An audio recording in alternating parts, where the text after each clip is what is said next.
Well, for all my listeners, thank you for tuning in with Coach Stokes from the ring to the concrete. Today's broadcast is going to be with King Mo. And those of you who are not familiar, which you should be, but King Mo has a record of 19 wins, 5 losses, and 1 no contest with 13 KOs. Is that he is the rising heavyweight Grand Prix champion and Strike Force light heavyweight championship champion. So he had that as well add to your resume. Is that correct? Yeah. I got that over my resume, man. Okay, okay. You know, Okay, well, yeah. just we definitely gonna go off the cuff, man, without a doubt. But just right quickly, what sparked your interest in the fight game, bro? Man, it's a few things. Growing up, I was a big boxing fan. I love boxing. And then on top of that, when I was young, there was a cartoon called Heathcliff, and all Heathcliff did was go around his neighborhood and fight. He fought Spike, he fought some of them alley cats, Siamese cats. He fought everybody. You know what I'm saying? And I thought fighting it just something that seemed like what I'm saying to test who the better man is, and I just liked it. What I'm saying? It just seemed fun. Right. And for those young people out there that aren't familiar with that classic cartoon Heathcliff, Heathcliff was definitely one of my favorite cartoons, man. If you don't know who he was, but he was this cat. You couldn't tell him what to do. He was a cat, but he had a dog mentality. He'd go out there and he didn't care. He'll fight anybody, man. And he was that dude, man. He was that dude. So I love Heathcliff. How is it important to have the right team around you? Because I get people all the time coming up to me, King Mo, saying, I want to fight, I want to do mixed martial arts, or I want to do Muay Thai, or I want to be a professional boxer, but they don't know what it takes, bro. I mean, they don't know the time and effort that you got to put into that. So with that being said, how important is it for you to have the right team of people around you? Man, if you had the right team, what I'm saying, it's like this, right? It's very important. You have to have a good system, and you have to have a system that fits your style. If you ain't got the right system that fits your style, or the system that can help build to your style or add to your style, you'll either regress or stay the same. And that's the same to me, because if you're staying the same or regressing, that means that you're not improving. You know what I'm saying? And a lot of times that comes with training, and it comes with decision making, because some teams have the right training, but it's the wrong people that they're the people that make decisions that are wrong decisions for you at that time. Mm-hmm. You know what I'm saying? Your success and your longevity all depends on your team. Right. Right. So when you say that, that's dealing from not only just a front end with you fighting, getting inside the cage or the ring, boxing ring, but on the back end as well. When you talk about managerial, promotion wise, and everything, because a lot of people think that you're just gonna make $1 million right off the bat. Which we know is only 1%, maybe even less of that 1% is going to be even making that type of money. Yeah, man, it's hard to come about $1 million payday unless you have the right people backing you, or unless you have the right team around you. And some people, good fighters, what I'm saying, some people have the right style of fight. They just have the wrong mentality or the wrong people around them. What I'm saying? It just depends. It depends on what you do and how you are and how you build. And I hope those young men and women that are out here listening to that take heed to that, because that's very, very important. The fight game, when you decide you want to get into the fight game, it's the hurt sport. I mean, it's definitely at the end of the day, we hope nobody gets hurt, crippled, maimed, whatever the case may be. But at the end of the day, it's the hurt sport. It's all about hurting that person before they hurt you. Mo. Yeah, man, it's hurt, not get hurt. That's right. That's right. Mo, man, I you have the name King Mo, and I love it. I love it. How did you ever come up with that name and then come up with a concept? Because you come out with a crown, brother. I mean, you come out. It ain't no Burger King looking crown, but I was looking, man. You got like your crown is better than the ones that I see on the Game of Thrones, man. How'd you come up with that concept? Nah, the thing is, I remember my boy, when I used to wrestle, not in America, but in America, they didn't really care much for me. But when I went overseas, I've been to Iran, I've been to Uzbekistan, Azerbaijan, Turkey. Every place I've been to and competed at, the crowd loved me. You know what I'm saying? They call me the king of the crowd. And my boy was like, Mo, we the king of the crowd. Go by King Mo. You should go by King Mo when you wrestle, whatever you do, just go by King Mo. So I started doing that. And I went to Japan, and they was like, asking questions like, yo, you're King Mo? What are you? And breakdancer, rapper? I'm like, nah, I'm a king. And, oh, okay, we like that. So, because I feel like, I think like this. We come from kings. Right. Come from kings and queens, you know what I'm saying? And the thing is, we treat ourselves like royalty. You know what I'm saying? I don't abuse my body. I treat it like gold. So that's my mentality. I'm a king. I'm a king of mind, heart, and genetically. I definitely love the concept. I love how you come out. I was at the Phil Davis fight, and I was listening to your track that you came out to. Is that a track that you had specifically made for yourself? That song? Yeah, with my boy Max Benelli. He's been around for a while. I used to rap with Lil Boosie and them he's from Baton Rouge. Okay. You know what I'm saying? Baton Rouge is going some things right now, but Max Benelli, man, one of the rappers I've been listening to since high school. He's not much older than me, and man, I hit him up, man. I say, hey, Max, listen, Max Payne, what I got to do for you to do a track for me? He's like, all right, just do this and that, and we made it happen. Yeah, it definitely is official. Shouts out to him, man, for giving him a plug. Everybody go check him out if you don't get a chance. So you're fighting for Bellator right now, is that correct? Yeah, man. Bellator MMA. My home. Who's the champion in that weight class right now? In your weight class? I was Liam McGeary, and then the heavyweight. Cause I fight well. I'm money weight, so I fight two weight classes. Liam McGeary and heavyweight. There's no champion there right now at the moment. Okay, so Liam McCurry, you said? Yeah, Liam McGeary. Yeah. Okay. Tall dude from England. Got what would you say your strengths are against his weaknesses if you two were to ever fight? Wrestling and stand up. I feel like I'm a better stand up. I feel like I'm a better wrestler. Because he has reach, but my reach is just as long as his. He has height, but I fight small. I can fight small or tall, but I have the opposite style. You know what I'm saying? I'm a puncher. He can punch too. But I just feel like I just have more intangibles. He has a good ground game, but I don't get submitted easy. I've been grappled against the best in the world. You know what I'm saying? Hands down. And, I just don't. I'm not there to get submitted by nobody. Well, you got to be a bad boy, man. If you get the offer to come and train at the home of American Top Team, because those brothers, they're like some of the best in the United States, man.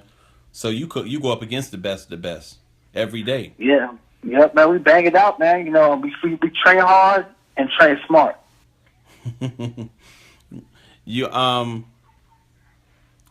What would you say? Now we're talking about boxing because a lot of people don't know when it comes to King Mo, ladies and gentlemen. King Mo has a wide knowledge when it comes to boxing. Would you say that boxing is your number one favorite sport? Yeah, boxing is my number one favorite sport, hands down. Boxing, hands down. Okay. No ifs, ands, or buts about it. Okay, so I'm gonna go off. I'm gonna go off in a different direction now, Mo. Let's talk about some boxing. Okay, it'll do. What would you say about these up and coming fights? Because there are a lot of fights coming up, a lot of good ones. And I feel like boxing has taken a turn. Boxing is getting back to how it used to be because boxing did take a turn for the worse a little bit after a while, man. But being that Floyd left the game, he's pondering about coming back. We don't know.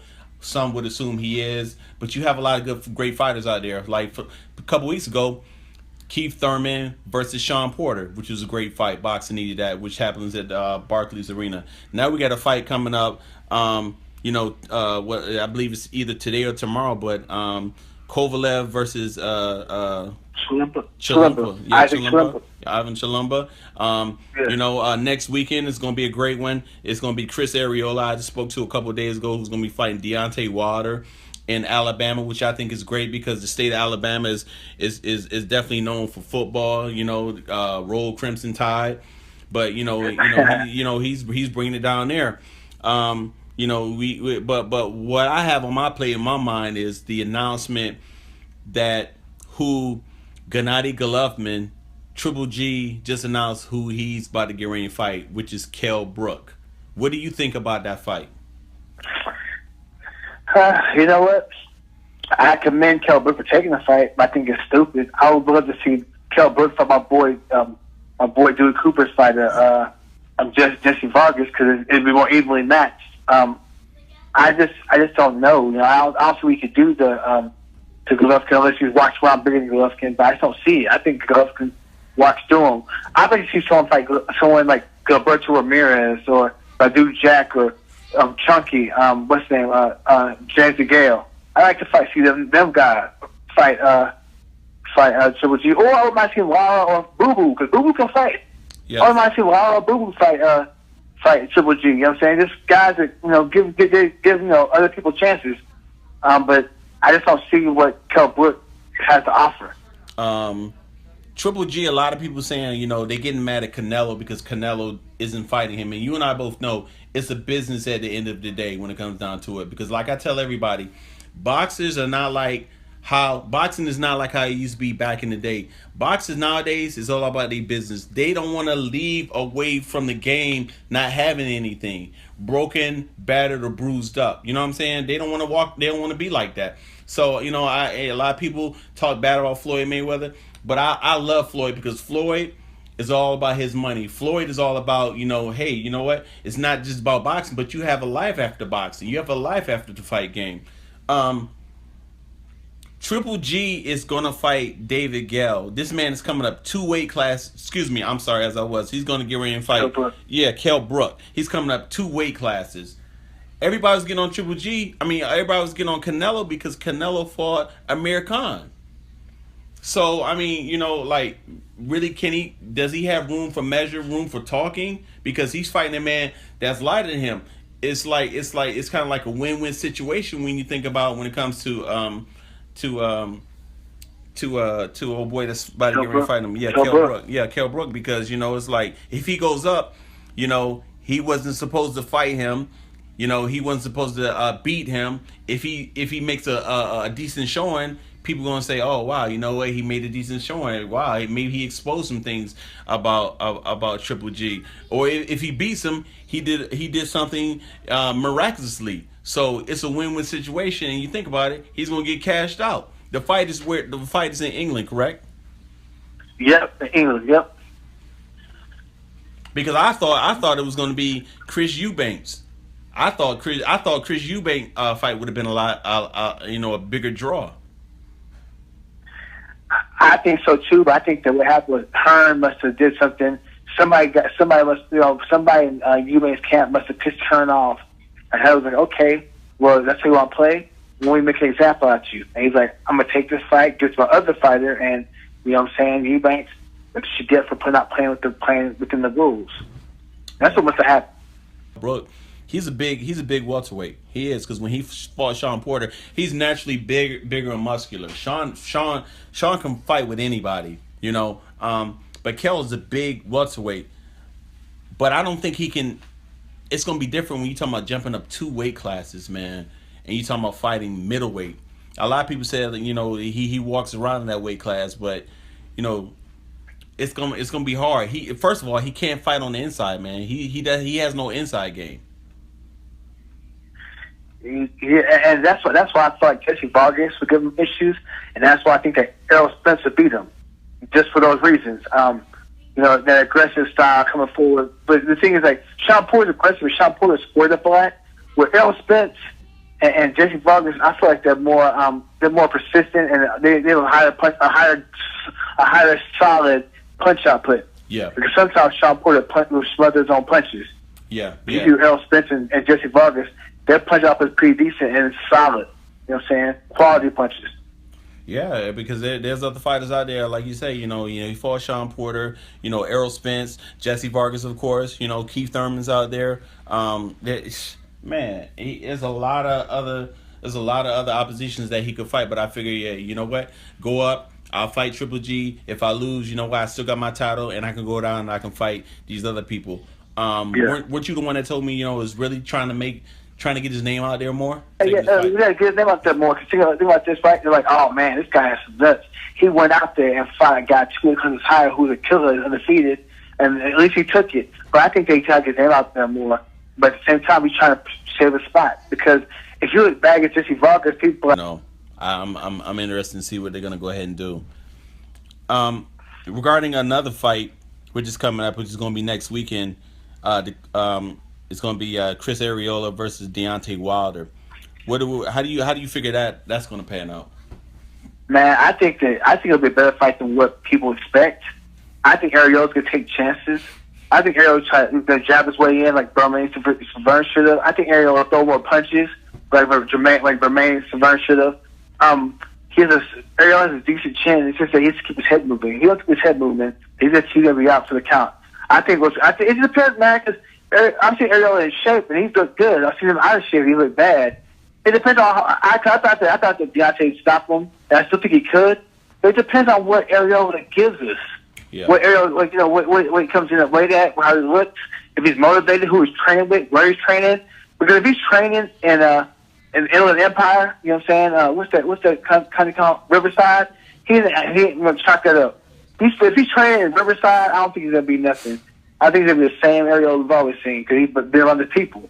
But if he actually leaves that place and goes and trains with some people like in Arizona that he was training with or wherever, and gets serious and just stays away from people to distract him, I think they'd be a good fight.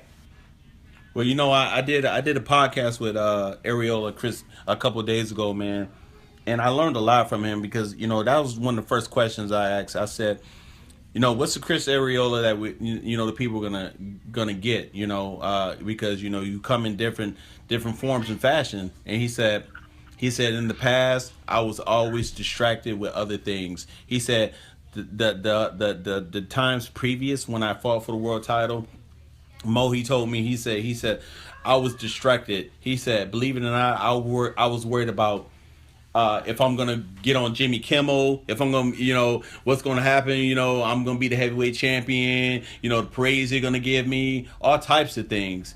And it's crazy because it's like, wow, you know what, man? Even though he told me that, but I can understand it because it's like, how your mind can just run where it's like, oh man, I'm gonna get this, I'm gonna pay this off, I'm gonna do yada yada yada. But he was telling me, he said he's more focused now.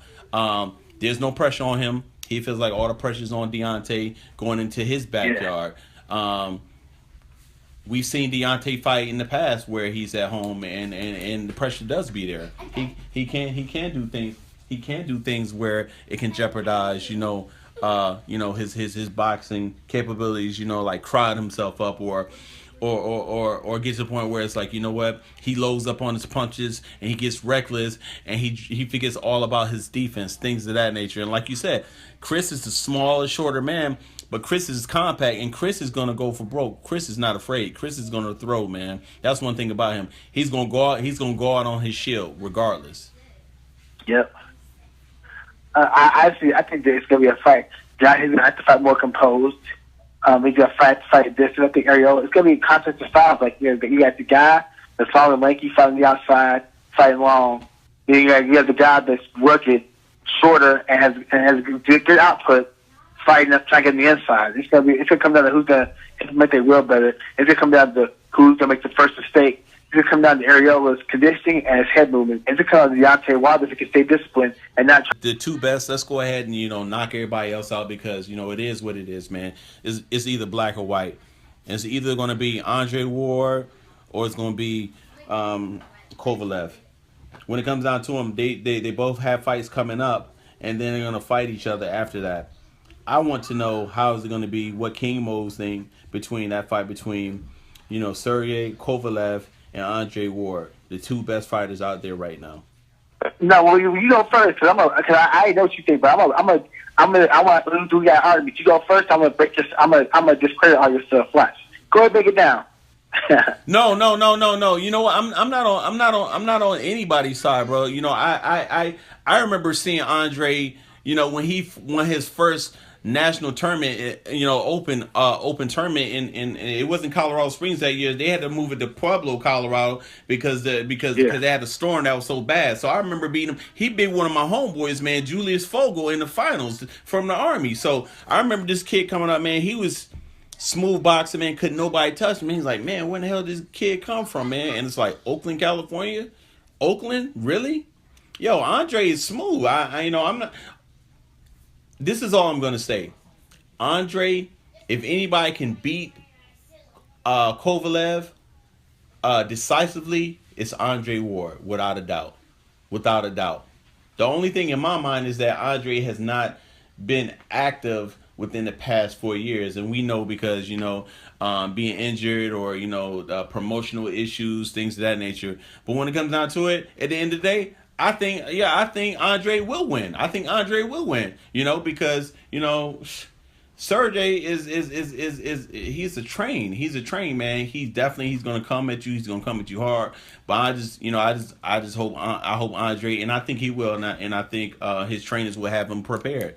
I know they have him prepared, man. So this could either be a great fight or it could be a real boring fight. It could be a boxing lesson for the ages. I think more than anything, it's going to be a boxing lesson. It's going to be a boring fight. I think it's the times it'll be exciting for Andre Ward, like getting hit or making a miss. But for the most part, I think Andre has too slick. He has good body work, and he can fight both styles. If you watch when Kovalev fought Caballero, his balance was off because Caballero's a southpaw, and Caballero actually dropped Kovalev even though it was a balance shot. You watch Kovalev versus slick fighters. Bernard Hopkins, he had issues with Bernard Hopkins. Bernard Hopkins was throwing punches back. I know I heard some of the sparring instances with Isaiah Thomas was pretty good. He had problems with them. I heard the body work. My boys was there said he saw Kovalev get dropped with the body shots. You know what I'm saying? And the thing is, if you think about it, you think about these killers. Everybody's scared, worried about. You go to the body on these killers. They don't become killers; they become human. I just think that Andre Ward's gonna smother him. I think he's gonna make him miss, smother him, work on the inside, pot shot from the outside, keep him turning. Another thing about Kovalev doesn't throw his body punches. He throws straight punches. He don't throw any hooks. So he'll throw hooks from the inside, but from the inside, I think Ward will outwork him. From the outside, he'll just throw straight punches. I think that Ward's lateral motions that throw him off. Mm-hmm. That's why you if he's got the good jab or a good straight right hand, you destroy all that with lateral motion. That's why I say I place that guy and he's moving to my left. I'm gonna throw a left hook to stop him right hand. You know what I'm saying? Right. If he's moving to my right, I'm gonna throw a right hand or a looping right shot and a left hook to stop him. But Kovalev really just throws straight punches. He really doesn't have a variety of punches, a high punch variety, and I think that's gonna give him issues. Because with someone like Andre Ward, you're going to have to have a little more variety to keep him on his toes. So who has the better corner when you talk about Virgil Hunter going up against John David Jackson? I like John David Jackson, but here's the issue with John David Jackson. From talking to people that I know that have been around him, they said that Kovalev only deals with John David Jackson maybe 3 or 4 weeks per camp. The last 3 or 4 weeks per camp. Mm-hmm. That's the only time that Kovalev trains with him. I go with Virgil Hunter because he knows Ward. You know what I'm saying? He's been with Ward since the beginning. Right. Knows him. They Ward is a student of the game. So Ward probably has 8 game plans, and they're probably in tune to know which game plan to switch to. Got you. And I think Ward's faced guys similar to Kovalev, like Mikhail Kistler. Mikhail Kistler is straight punches, very solid. Carl Froch is solid. Also, Edison Miranda is a killer. You know what I'm saying? So I feel like he hasn't faced all 3 styles at once, but he's faced 3 different styles, 3 different types of those styles. And I think that I think when it comes down to Kovalev, has never faced a slick boxer like Andre Ward, but except for Bernard Hopkins.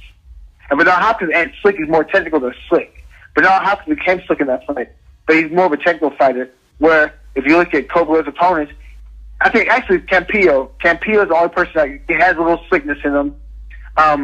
Ismail Soraka has some slickness, so he's more of a boxer, not a slick boxer, but more of a technical boxer because European. And same thing with them. Campillo is a European boxer that has a little slickness in him. He's a southpaw, But I just think that Ward is like Ward can be something different he's ever faced. Another thing is too. Andre is a lot stronger than what people think he is, man. Oh yeah, a lot stronger. I mean, he don't get it twisted. You go up in there, you thinking just because he's boxing, he's slick and this and that. The man, when you get in there, it's like totally different. It's totally different, And I've heard that from sparring partners, people that seen him live. So you and I both know it's kind of like with Floyd Mayweather. People think like just because Floyd is a technical boxer, Floyd is a lot stronger than what people think he is. Yeah, definitely. Which is deceiving. You know what I'm Very. saying? 'Cause Andre Ward, he has some pop. He has some pop, but he's strong in there, man. He's very physical. He's a mixture of Roy Jones mixed with Bernard Hopkins. You know, he's pretty slick, man. He's good, great fighter. Hey man, hey, I just want to do a little quick piece right now. And we spoke the other day. You know, my man, rest in peace, peace be upon him. Kimbo Slice passed not too long ago, man. And I saw something on TV, and you spoke on his behalf. You know, what type of person was Kimbo, man? Man, Kimbo was a down ass boy, man. You know what I'm saying? I know, real man, down to earth. You know what I'm saying? Real. As real as it got. You know what I'm saying? Like, his image that you saw, his outward image, was the exact opposite of his inner image, of his inner personality. Like, man, he was thoughtful, you know what I'm saying? He was smart, very intelligent. People just saw a nigga, when they looked at him, they thought a nigga with those teeth with domestic haircut. The Kimbo haircut. That's all he thought about me. But really, man, Kimbo was a person that anybody and everybody could relate to. Cause he had morals, and he had high family values. You know what I'm saying? These people value. You know what I'm saying? Yeah. Like, Kimbo was approachable. For the most part, people were afraid to approach him because they saw how he looked on the outside.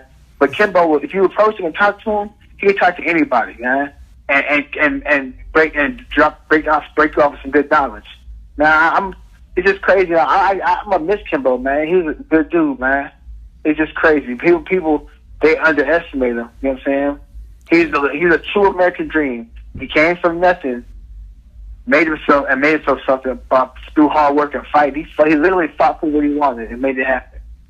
Fought for his family. Fought for those that matter. That's his blood. Man, rest in peace, Kimbo. You'll always be remembered. You know, you definitely made a mark here. You know, Earth, while you were here, brother. Hey, King Mo, what I want to know is this, man. What are the TV shows that you watching on TV? Because right now, man, I can't wait for Power to come on next weekend, man. I don't know if you're a fan of Power. Yeah, I watch Top, man. I'm gonna be real with you. Like, right now, I'm hard on CNN. I've been hard on CNN because what's been going on. But the shows I watch, man, I'm gonna be real with you. I watch a bunch of weird shows. Like what? I like Power, Game of Thrones, yeah. The show called Alone, Naked and Afraid. You know what I'm saying? Love and Hip Hop. All the hip hop shows. No. Big Brother. My man, we watched the same stuff. I wasn't gonna go there. I didn't know you watched that, man. That Naked and Afraid is crazy, man. They got a brother. They got a brother up there this season, man. Yeah, man. Hey, Game of Thrones, yeah, without a doubt, man. Me and my wife been watching that since day one, and Power, man. I'm very interested in seeing that, but getting back is there has been a lot of crazy things going on in the news as of lately, man. But how has it been, down there in Florida? What's been the air, when it comes down to it? Has things been, edgy down there in Florida, or how's it been? I think it's kind of Florida's so much of a melting pot. But the thing is, I'm in South Florida. Now, Northern Florida or Central Florida might be different because that's where you see, like historically, that's where you see more racism toward blacks. Like Rosewood took place in Northern Central Florida. You know what I'm saying? You've heard, Trayvon Martin got killed, you know what I'm saying, in Central Florida. Yeah. You know what I'm saying? So all that stuff, man, is more, Central Florida is where you see more of the, the racism as far as towards blacks. You see that more there, Central and Northern Florida, because it's kind of more country out there. Right. So, is there anything that you would say, man, towards young black men out there on the streets, man? That's thinking about, maybe doing something, or because I have a lot of friends that are in law enforcement, and I know more good people that's in law enforcement than bad cops. I'm not saying they aren't any, but it only takes that 1% to mess it up for everybody, man. You know what I mean? So there's a lot of good brothers out there where it's like they do care. They do care. You know what I'm saying? They ask for input from society. So just right now, Mo, is there anything that you like to say to these young brothers out there, or to anybody, man? Let them know, man. Just being real, man. From King Mo. I'm gonna be real with y'all out there, man. Use the power of the mind. Don't use the power of physicality, because that gets you nowhere. Power of the mind is in for the long run. You know what I'm saying? Like organizing rallies, talking about having an open dialogue with people. Because all this fighting and rioting ain't gonna do nothing for us except set us back and make stereotypes that much stronger. They'll reinforce the stereotypes. Like, like you see, you have to remember this, right? You see Donald Trump, I'm talking about political correctness is destroying our country. Well, really, you think about this, political correctness hurts minorities more than it hurts white folks. I ask people this, white people this all the time. You know what I'm saying? Name a stereotype that affects you guys on a weekly basis or a monthly basis. A negative one. And they're like, oh, I can't think of that. I'm like, I can think of plenty. I tell I got a little brother that's 16. I tell him, man, at nighttime, don't wear no hoodie. If you wear one, keep your hood down. You know what I'm saying? Don't bump. My stepdaddy told me this, man, because I didn't know about this stuff. But he's like, Mo, when you get pulled by the police, do not play rap music. Turn the music off or put on country or put it on classic music because it'll make the police not as scared of you. You know what I'm saying? Like, you get the things that, how you walk, how you dress. You have to worry about the stereotypes. The stereotypes affect minorities more than it affects white people. Black man, I'm bald head. I got a beard, goatee, and I'm not a small dude, man. I'm kind of big. I got size, so I can tell, when I walk in, and I don't smile. It's not because I don't like smiling, but it's just I don't smile. I smile if you smile at me. You know what I'm saying? And that's the type of person I am. Yep. But I get it from the rep, man. What are your situations? Because, hey, you are a very intimidating looking brother. It comes from behind. It's like, oh, man, that's King Mo. I mean, he's an MMA fighter. Do you get that a lot? Yeah, I know what. I try to stay low key. I always talk about MMA people. But when people see me, you fight, oh, that's cool. Or they'll be like, I heard you're a racist. I'm like, okay, if you think that, you think that, then I get all this stuff like, oh, I'm negative. Sometimes like people don't know me, they think that I'll be at a party, say I'm at a party or at an event, they think I'm a drug dealer or something like that. Or, right. Oh, what fit you with? I get that, and I get all sorts of stupid things, man. Right. And everything is involved in stereotypes. Right. Everything is involved in stereotypes for the most part, or a rumor or something. When people approach me, they'll talk to me, they're like, no, you're King Mo? Oh man, I thought you were wearing your crown. Oh man, you're cool. I didn't know you'd be this cool. I thought you something else. And I'm like, okay, well, you thought wrong. You know what I'm saying? It's whatever. It's cool. For the most part, I stay quiet. I just stay quiet and I watch. I listen. I play dumb because I'm gonna tell you this. Since I started playing dumb and started watching and listening, I've learned a lot more. I've seen a lot more. You know what I'm saying? Yeah. You can play dumb, but it's hard to play smart. Yeah, definitely. You're definitely right about that. Amen to that, brother.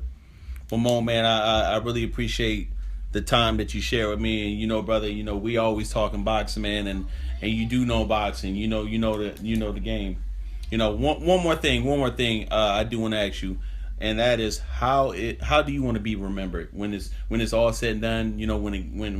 When the crown is taken off, as far as you're always gonna have. Well, when the crown is taken off, as far as you not getting inside the cage, the boxing ring, all that said and done, how do you want to be remembered by society? Honestly, I don't care if I'm remembered by society. I only care if I'm remembered those that I impacted. You know what I'm saying? Those that know me on a close, because the thing is, when it comes down to it, it's gonna be always positive. Ali, people love Ali when he died. But you got people talking about, oh, he's a draft dodger, Ryan Michael, he's racist. But then look what good he did. You know what I'm saying? I don't care about what people that know me think about me. People that I've impacted, people that know me on a personal level. If they thought I was a good person, then that's good enough for me. If they thought I did good, that's good enough for me. Because the people that don't know you don't matter. Right.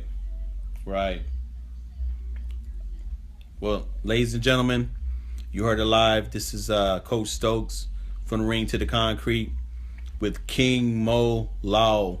And I told you, the brother knows his boxing. He knows the game. He knows the sport. So those of you that in the past that were scared to walk up on him, man, he's a cool brother, Mo. I really appreciate this. And one more thing. This is King Mo, and you're tuning in with Coach Stokes from the ring to the concrete. My man. Mo, I appreciate you. We'll be talking soon, baby. All right, Coach. All right, later. I bet.